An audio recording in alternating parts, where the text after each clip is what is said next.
Hey folks, Matt from artoftheimage.com. Got a question in here from Elvis Garcia. That's actually two great music people. Elvis, and then Garcia reminds me of the Grateful Dead. Fantastic name combination. Anyways, I digress. Hello, I'm certain you get asked this question a lot, but which lens do you recommend? I look into purchasing if I'm going to be using for film making only. I want a lens that gives a really nice cinematic look. I've been racking my brain and watching all kinds of videos and can't decide. I would love your help. Thank you.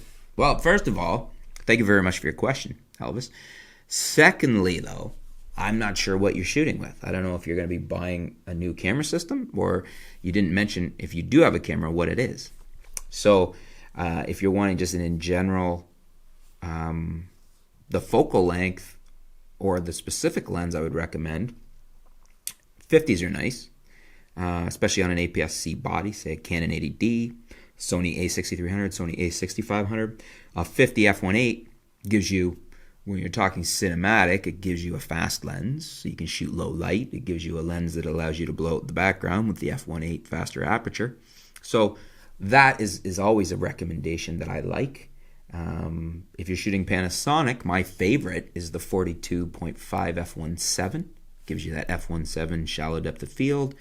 It's equivalent to an 85mm, which is our standard traditional portrait lens, so it's really nice focal length. I also really like the 12 to 35 f2.8 that I'm shooting this with on the G85 though. That's a really good lens too.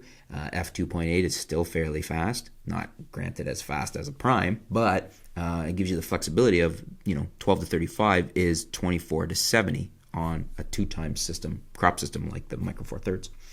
So it really depends what you're shooting with. Some people will like wider, some people will like longer, but those would be my recommendations. When I hear cinematic, I think a faster prime in a little bit of a longer length. So 50 on an APS-C gives us close to an 85mm portrait lens, so about 75, 80, depending on what system you're in. That's why I would go. What do you guys think? Do you agree with me? Would you start to look at a 50 there on an APS-C, and because they're fast and a little bit longer portrait length? Is there something else you would use for the cinematic look? Let's help out Elvis. Let us know in the comments below which way you would go. What would you suggest for the cinematic look? What lens would you buy and why? Thanks for your question, Elvis. Stay tuned. We'll be back soon here at artoftheimage.com.